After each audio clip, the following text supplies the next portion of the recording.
Pour, euh, pour démarrer, je dirais d'abord qu'il paraît loin le temps où, en continuant de se réclamer de la révolution, l'usage de ce terme nous rendait très, très minoritaires et peu compris à gauche.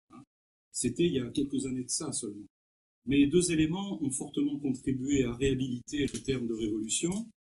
D'une part, un nouveau cycle de lutte et de révolution à l'échelle mondiale, on en a parlé ce matin, qui a été ouvert en 2010 et 2011, qui est un cycle tout à fait prometteur. Et d'autre part, parce qu'il me semble qu'on ne doit pas l'oublier, la profondeur de la crise systémique globale, qui, pour être résolue, ne peut trouver de solution dans simplement quelques aménagements. Pour autant, ayant dit ça, le fait de se référer à la révolution et à sa nécessité, ça exige quand même, à propos de la révolution, qu'on en dise un peu plus, suite à l'échec des révolutions anticapitalistes du XXe siècle.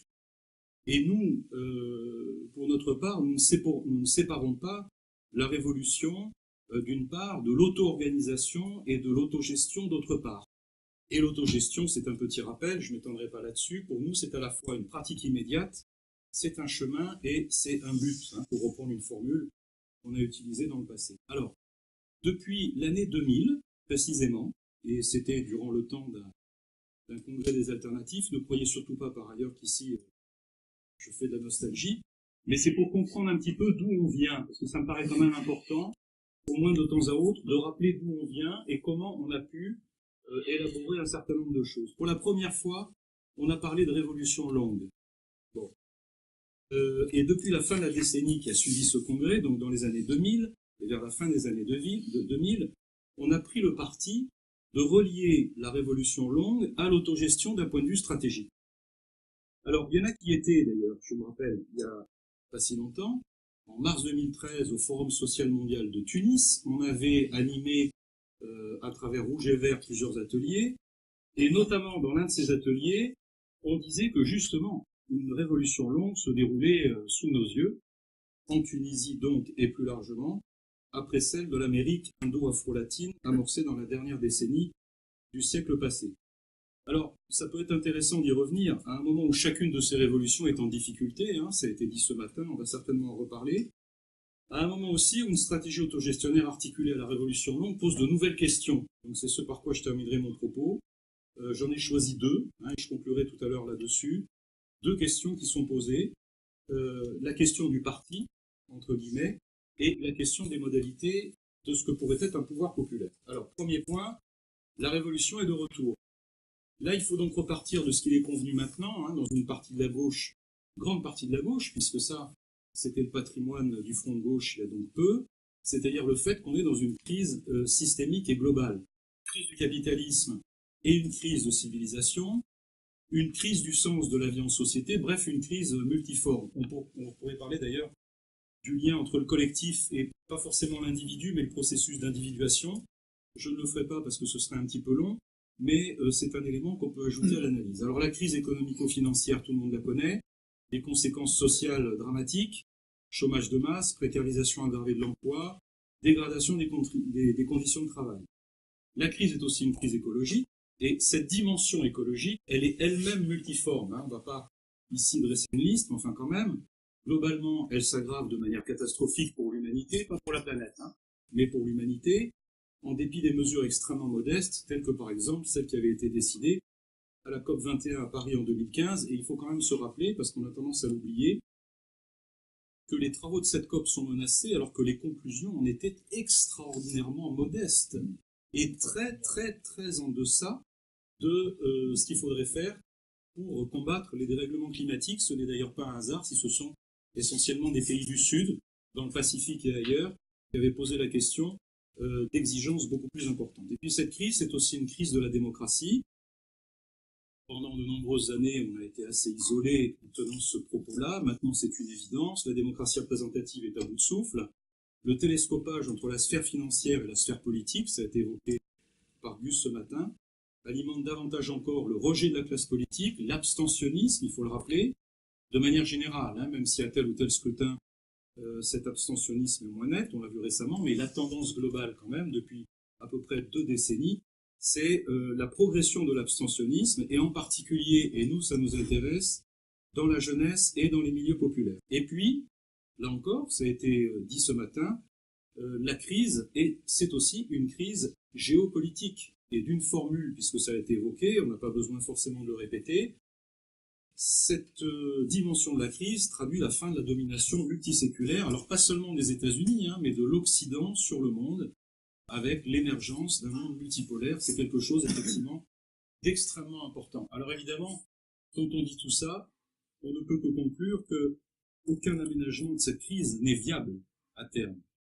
On peut toujours, certes, faire espérer une solution réformiste, mais ce qu'on peut penser, c'est que l'espace politique du réformisme, il n'existe plus, ou en tout cas, il s'est très largement refermé. Alors disant ça, pour qu'il n'y ait aucune ambiguïté, ça ne veut pas dire pour autant que les forces politiques favorables au réformisme, ou que les prétentions à un capitalisme vert, je crois, vu ce que tu évoquais ce matin, le Green New Deal, ça évidemment, ça n'a pas disparu comme projet. Mais la matérialisation de ce type de projet, elle pose quand même question, puisqu'il n'y a pas réellement d'espace, vu la gravité de la crise, pour mener ce type de politique. Donc pour répondre à une telle crise, c'est bien une révolution et un projet alternatif qui sont plus nécessaires que jamais et qui sont donc à l'ordre du jour. Alors, ce projet alternatif, je crois qu'il devra prendre en compte les différents aspects de cette crise. Je ne vais pas ici le développer parce que ce serait trop long, mais de ce point de vue, très vite, d'une formule que vous trouverez peut-être rapide, on ne peut plus parler de projet socialiste ou communiste. On ne peut plus, d'après moi en tout cas, parler de projet éco-socialiste, ou même rouge et vert. Parce qu'on limite dans ces conditions le projet à 2 dimensions, même si pour nous elles sont tout à fait essentielles. Si on veut répondre à l'ensemble des éléments de la crise et élaborer à l'échelle internationale un projet alternatif, il faut que toutes les dimensions de l'exploitation, des dominations et tout ce à quoi on concourt quand on vise l'émancipation, il faut que tout cela soit présent.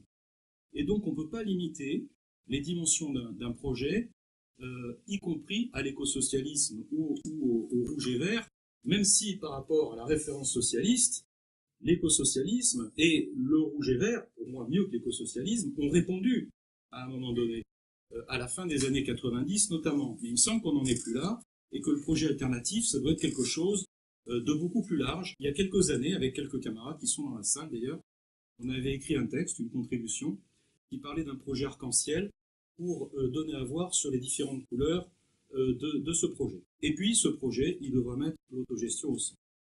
Alors sur la révolution, on ne peut pas s'en réclamer sèchement et dire oui, la révolution.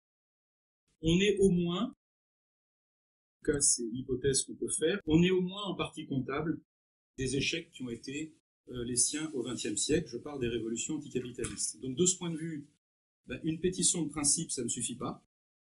Et il est de notre responsabilité de développer une réflexion qui porte à la fois sur les raisons des échecs passés, sur les exigences des mouvements sociaux et des mobilisations citoyennes d'aujourd'hui, et sur les possibilités réelles, ça a été évoqué ce matin, de transformation radicale portée de manière contradictoire par l'évolution du capitalisme mondialisé. Alors précisément, ce qui se déroule dans le monde depuis 2010 et 2011, j'y faisais allusion tout à l'heure, ça ne peut que nous conforter, en tout cas à mon sens, dans l'exigence de redéfinir la révolution sur la base de ce qui s'exprime dans ces luttes et dans ces révolutions, appelées mouvements des places, sous diverses déclinaisons. Alors ce matin on l'a dit, Tunis, Le Caire, Madrid, Barcelone, Québec, Tel Aviv, Kiev, Santiago du Chili et d'autres lieux encore.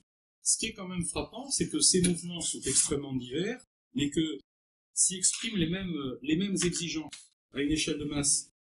Alors, je le rappelle quand même pour mémoire, au-delà de ce qui a été dit tout à l'heure, la diversité, c'est certain, le refus de la délégation de pouvoir, je dis ça en vrac, le refus des hiérarchies, le refus de la personnalisation, c'était très clair, notamment en Tunisie et en Égypte, mais aussi ailleurs, l'auto-organisation, l'exigence de démocratie réelle, notamment en Espagne ou dans l'État espagnol, la combinaison du refus des politiques austéritaires et de la corruption.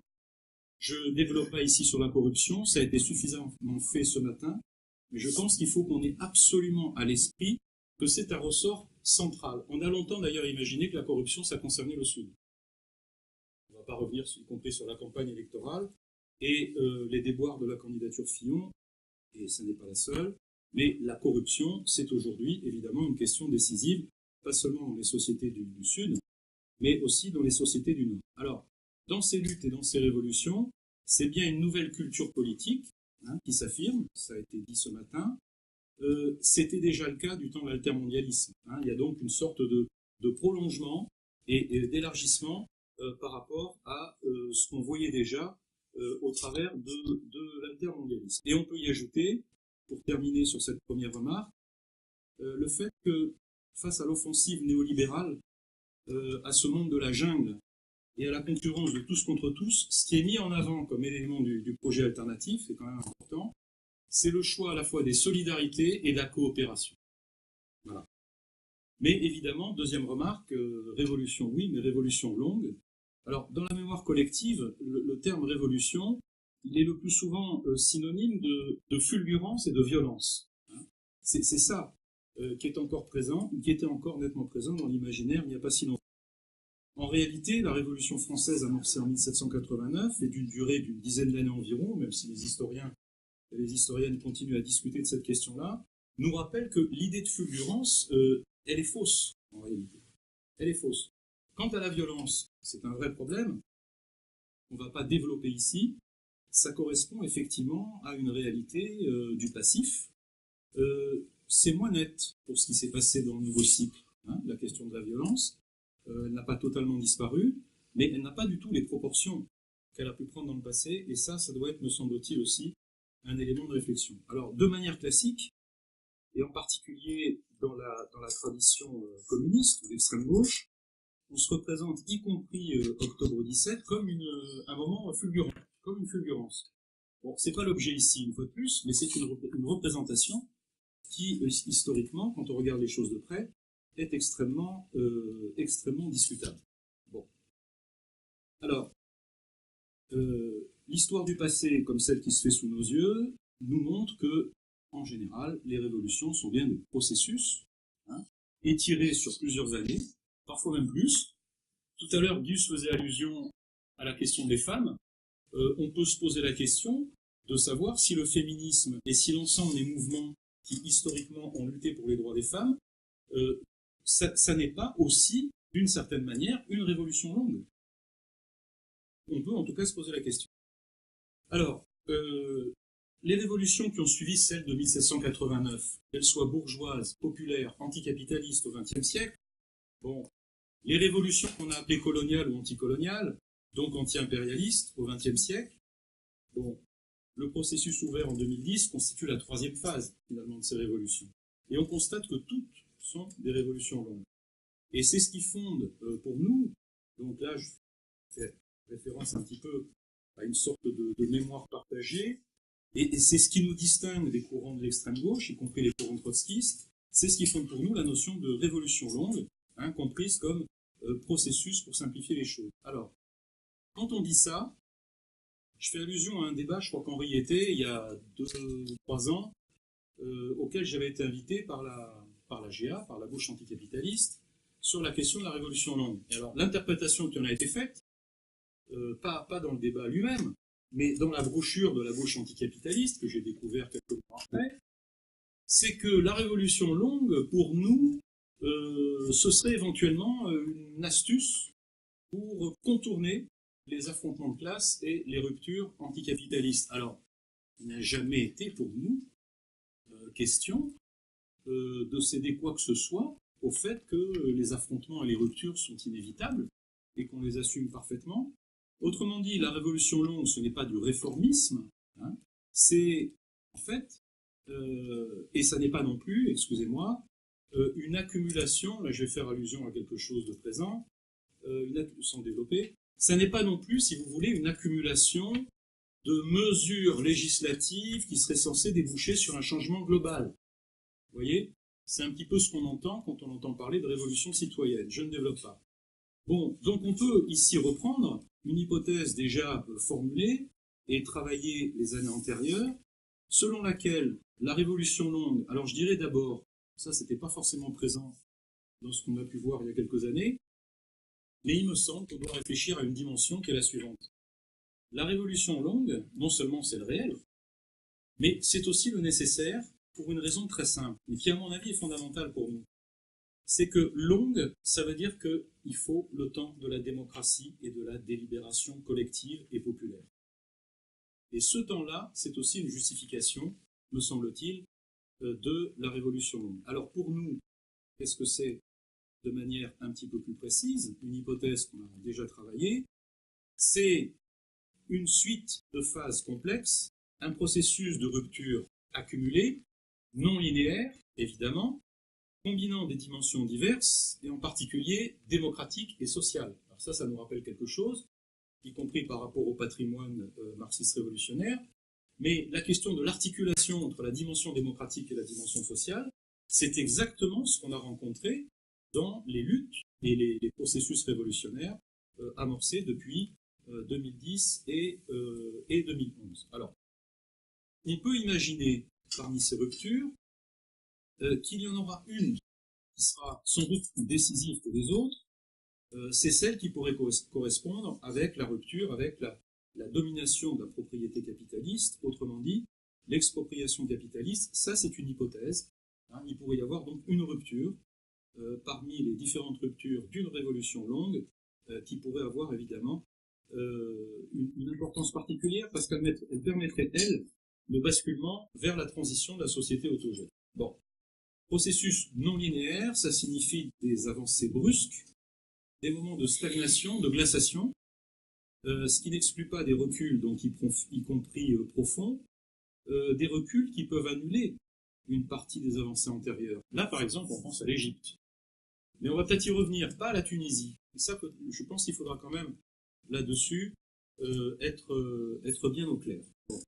Alors, si on revient aux deux cas sur lesquels on réfléchit aujourd'hui, la révolution indo-afro-latino-américaine, comme les révolutions arabes, pour aller vite, même si la terminologie, Gus nous disait ce matin, n'est pas parfaite, ça illustre, me semble-t-il, le propos, et ça ne peut que stimuler la réflexion, hein, on l'a bien vu ce matin, parce que ça relève d'une dynamique émancipatrice qui est globale, hein, à la fois démocratique et sociale.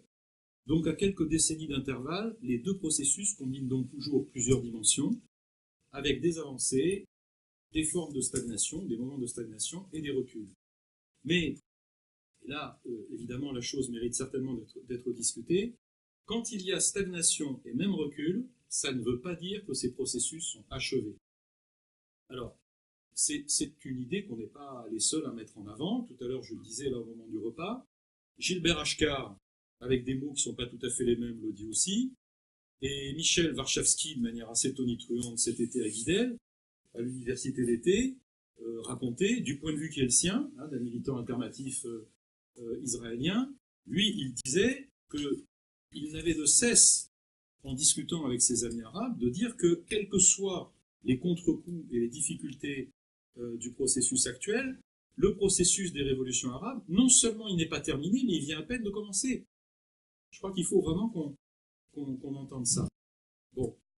Alors, donc, la preuve en est, dans le cas arabe, malgré la phase actuelle de stagnation, l'extraordinaire vitalité des mouvements sociaux et le nombre toujours élevé des grèves en Tunisie, c'est Henri qui le disait ce matin, mais Henri, pour la suite, excuse-moi, je ne suis pas revenu sur le moment même, mais ce n'était pas tout à fait exact, parce que en Égypte, il faut le savoir, il se passe aussi beaucoup de choses. Ce qu'on apprend à la lecture du bouquin de Gilbert Achcar, c'est que la conflictualité sociale, bon, j'étais moi-même très surpris de lire ça, la conflictualité sociale en Égypte, elle est presque, alors ça a été relevé par des centres sociaux indépendants, hein, je pense notamment que Patrick connaît ça aussi, presque aussi élevée en 2015, sous Sisi. Bon, c'est pas Morsi, c'est Sisi. Donc, presque aussi élevé en 2015 qu'en 2013. Et pourquoi 2013? Parce que 2013, ça correspond au pic des grèves ouvrières depuis le début du processus révolutionnaire. Bon. Et ce, malgré le très inquiétant recul, parce qu'évidemment, ça c'est très clair pour nous, de la nouvelle phase ouverte par le coup d'État de Sisi, avec y compris les mesures de répression depuis à peu près 2 semaines, qui sont tout à fait effrayantes. Bon. Alors, troisième remarque, je vais essayer d'accélérer, la révolution longue, le lien avec autogestion et stratégie autogestionnelle. Alors là, il faut faire un petit rappel, rapide, mais quand même. L'autogestion, elle est présente dans tous les processus révolutionnaires, en particulier anticapitalistes du XXe siècle. Et il s'agit toujours d'une option pratique. C'est-à-dire que l'autogestion, que ce soit dans les entreprises, dans les campagnes, dans les territoires, elle est au cœur de ces processus et elle répond à des problèmes concrets posés par la vacance du pouvoir à différentes échelles et toutes les difficultés que cette vacance entraîne. Ça veut dire que l'autogestion, ce n'est pas une option idéologique posée a priori. D'ailleurs, aucune révolution n'a été délibérément placée a priori sous le signe de l'autogestion. Et par ailleurs, l'autogestion, elle est liée à l'existence, et là je vais y revenir parce que ça me paraît important, d'organes de pouvoir populaire. Ce qu'on a appelé très souvent les conseils, sous différentes formes, les soviets, mais plus largement les conseils. Si l'autogestion a reculé dans les références politiques de la fin du XXe siècle, on a ça en tête, on est bien placé pour le savoir parce qu'on était relativement isolé, elle est de retour depuis les années 2000, dans des formes extrêmement diverses, pas forcément radicales, à travers ce qui est coopératif, économie sociale et solidaire, etc. Il y a à boire et à manger, mais en tout cas, sous des formes diverses, l'autogestion est bien de retour, et ce, en différents endroits dans le monde, aussi bien dans les sociétés du Nord que dans les sociétés du Sud. L'articulation entre autogestion et révolution est aussi une réponse essentielle à l'expérience tragique des échecs et des révolutions anticapitalistes du XXe siècle, ce à quoi je faisais allusion tout à l'heure. C'est en s'appuyant sur l'autogestion, la construction d'un pouvoir populaire exercé directement par les citoyennes et les citoyens, et la vigilance pour que la révolution ne soit pas confisquée par une force politique ou tout autre prétendant représenter le peuple, dans les processus qui nous intéressent aujourd'hui, ça se vérifie aussi, même si c'est largement passé sous silence en France et en Europe. C'est vrai que en France et en Europe, on en parle assez peu. Alors ce matin, on a fait allusion assez longuement, notamment dans ce que nous a précisé Richard, donc j'y reviens mais vraiment en quelques mots. Le Venezuela avec des éléments de pouvoir populaire, il y aurait pas mal de choses à dire. Le Brésil avec notamment les expériences du budget participatif et de démocratie active qu'on était allé voir, y compris sur place à Porto Alegre. En Argentine, bien entendu, avec la dynamique des entreprises récupérées, en Uruguay aussi, comme le disait Richard ce matin. En Tunisie, ça c'est moins connu, avec l'autogestion communale de Sidi Bouzid en 2013, les exemples de la palmeraie de Gemna depuis 2011, des salariés de l'entreprise de télémarketing Optimum Group Evolution, engagés dans la mobilisation pour se mettre en coopérative 2013, ou encore les ouvrières de l'entreprise textile Mamotex 2016. J'ai retrouvé ces éléments sur le site extrêmement précieux de l'association Autogestion. Et en Égypte, c'est moins connu, mais quand même, plusieurs expériences d'autogestion ouvrière sont mentionnées dès les années 2000. Bon, Patrick connaît bien ça puisqu'il a traduit les choses. Avant le déclenchement donc, de la Révolution, en 2011. Et il y a d'autres mobilisations qui prennent le relais à partir de l'ouverture du processus révolutionnaire. On pense à la lutte autogérée des salariés des 5 usines de la papeterie Simo, ça regroupait des milliers et des milliers de travailleurs, ou de Tantaflax Oils dans la chimie en 2014. Bon, moi je me suis appuyé sur des sources, je vous dis franchement, qui sont limitées. Mon hypothèse, je me trompe peut-être, et peut-être que vous avez connaissance d'autres faits, mais je suppose que ces expériences ne sont probablement pas les seules. Et une fois de plus, en France et en Europe, on s'y intéresse vraiment beaucoup trop peu.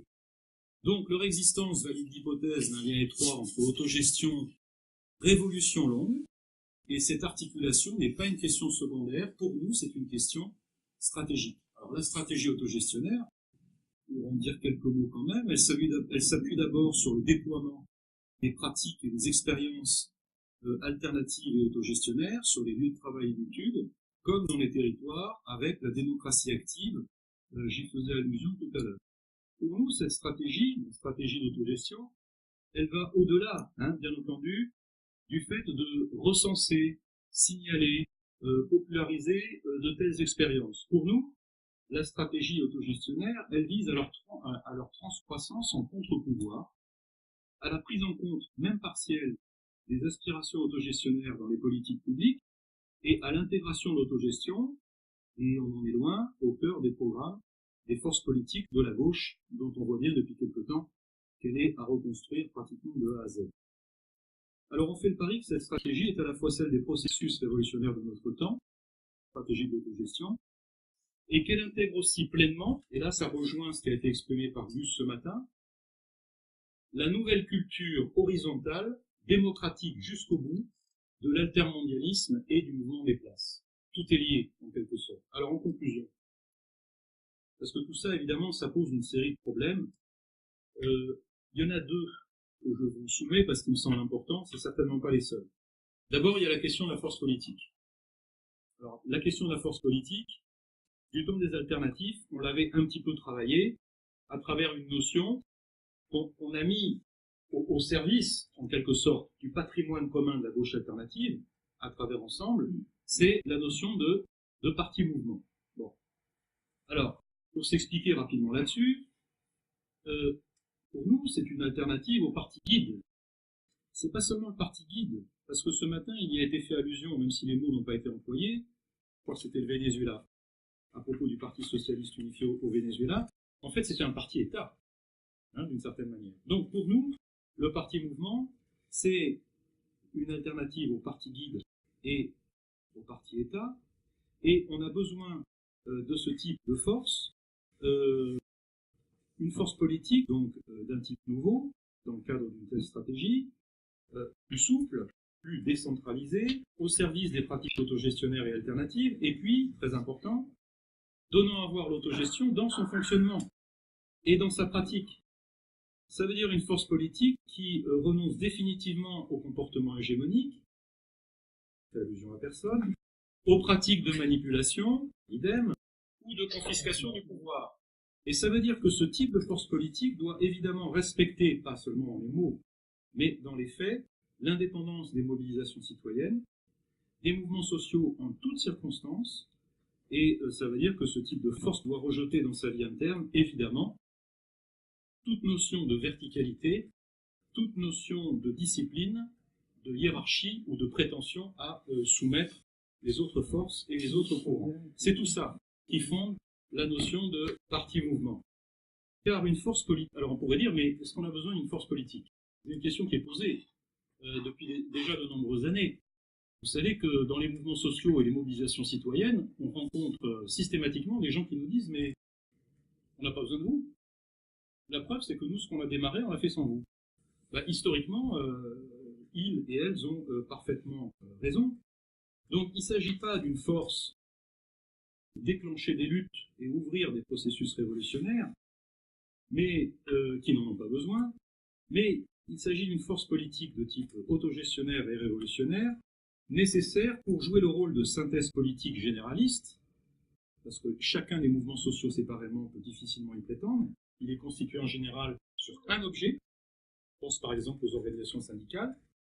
Donc le rôle de synthèse politique généraliste, c'est l'ambition que doit avoir une force politique, et puis une force politique, elle doit aussi contribuer à la mémoire, à la socialisation populaire, ce que faisaient autrefois les partis ouvriers, et puis une force politique, elle peut défendre publiquement dans la société, dans les lieux de pouvoir et les institutions, une orientation clairement autogestionnaire et révolutionnaire. Mais aussi, j'ajoute, et j'en viens à la conclusion, pour pouvoir, le cas échéant, parce qu'on va évoquer quand même la Grèce rapidement, mettre en échec les coups de force réactionnaires en liaison avec les mouvements populaires. Le parti-mouvement, donc pour nous, loin de suivre une ligne autoritaire, aura pour tâche essentielle de construire une hégémonie, pas au sens stalinien, hein, mais au sens gramscien, une hégémonie autogestionnaire, sans laquelle le risque pour les mouvements populaires, c'est de rester subordonné à l'idéologie dominante. Alors, je vais revenir en deux mots à Gilbert Achcar, parce que dans son livre, le dernier, hein, je ne parle pas des autres, il revient sur le fait qu'en Égypte et en Tunisie, il n'y a pas eu ce type de force. Il n'y a toujours pas ce type de force dans les processus. Alors, il fait la différence, à mon sens, il a totalement raison, entre le cas tunisien et le cas égyptien. Pourquoi? Parce qu'en Tunisie, vous avez l'UGTT. Et l'UGTT, il y en a qui savent bien là, ici, parce qu'on était en plus ensemble à Tunis, à 2 reprises, au FSM. L'UGTT, c'est pas un syndicat, l'UGTT. C'est une force politico-syndicale, en réalité, qui a été le fer de lance de la révolution. Donc c'est pas seulement un syndicat. En Égypte, il y a une multitude de structures et d'organisations, mais il n'y a pas le type d'organisation dont nous souhaiterions qu'elle existe. D'ailleurs, Gilbert Achcar fait une critique au vitriol des fragments de ce qui aurait pu être une gauche rassemblée en Égypte, mais dont la faiblesse extrême a été, par rapport aux deux axes de la contre-révolution, de choisir tantôt de s'allier à l'une des deux composantes contre l'autre, et inversement, alliance catastrophique avec les militaires, mais alliance à d'autres moments avec les frères musulmans. Bon, donc l'absence du type de force qu'on souhaite dans les processus révolutionnaires, ce n'est pas un élément anodin. Ashkar nous dit combien ça a manqué cruellement en Égypte, en désarmant les masses face aux hésitations de la gauche, prise en tenaille entre l'armée et les frères musulmans, et face aux tendances contre-révolutionnaires, qui ont confisqué la révolution égyptienne, entrée dans une phase de reflux profond et grave. Alors, dans les révolutions du XXe siècle, l'autre question qui se pose de manière importante, alors, bon, je renvoie à des choses qui ont été faites il y a un peu moins de 2 ans. On a publié une contribution avec Arthur Leduc et avec Richard qui est là, parce que pendant plus de 6 mois, on avait lu des tas de contributions sur la question grecque à travers l'expérience de Syriza. On avait lu des tas de choses extrêmement intéressantes, et malheureusement, en dehors d'une contribution de Catherine Samari, qui pointait un peu le problème, aucune d'entre elles n'évoquait la question du pouvoir populaire. Et pour nous, c'est une question très importante. C'est la raison pour laquelle on avait écrit cette contribution. Bon, la question du pouvoir populaire, autrefois, elle s'incarnait dans les conseils ouvriers.